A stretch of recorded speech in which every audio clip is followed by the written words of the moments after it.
Hi, welcome to SKNR Max classes. Today last basic 4 quadratic equations గురించి explain చేసుకుందాం. Last బేసిక్లో formula చూడండి. Plus plus minus plus plus minus minus minus అంటే మనకు తెలిసిందే minus minus plus plus minus plus plus minus. చూడండి last బేసిక్లో first question 95/x² + 24/x + 1 = 0. Next 88/y² + 26/y + 1 = 0.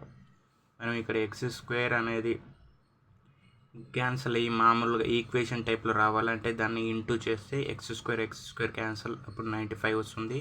Plus x² పైన వస్తే x క్యాన్సల్ అయినప్పుడు 24x plus 1 × x² = 1x² = 0. Next y² same అలానే చేస్తే 88 + 26y + 1 × y² = 0 వస్తుంది.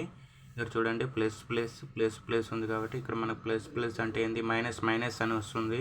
కాబట్టి ప్లస్ ప్లస్ ఉంది కాబట్టి మైనస్ మైనస్ వస్తుంది, ఇక్కడ మైనస్ మైనస్ వస్తుంది.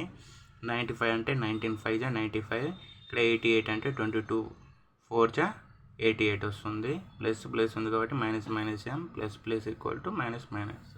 ఇక్కడ చూడండి 19 -19 అనేది 22 కన్నా పెద్దదా చిన్నదా అంటే పెద్దది.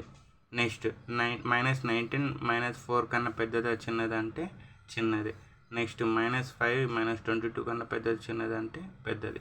-5 -4 కన్నా పెద్దది చిన్నది అంటే చిన్నది. అంటే ఇక్కడ greater than less than greater than less than అంటే different types of greater than less than వచ్చింది కాబట్టి దీన్ని మనం రిలేషన్షిప్ కెనాట్ బి ఎస్టాబ్లిష్డ్ అని అంటాము.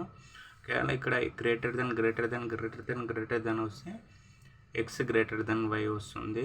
ఇక్కడ ఈక్వల్ టు వచ్చిన x = y వస్తుంది. కాబట్టి ఇది రిలేషన్షిప్ కెనాట్ బి ఎస్టాబ్లిష్డ్ అని వస్తుంది. ఇలాంటిది క్వశ్చన్ ఇంకోటి ఇచ్చాను మీకు. 40/x² + 12/x + 2 = 0. 80/y² + 13/y + 3 = 0. ఇది మీరు చేసి కామెంట్లో ఆన్సర్ పెట్టండి. Thank you. For more do videos please do subscribe SKNR Max classes.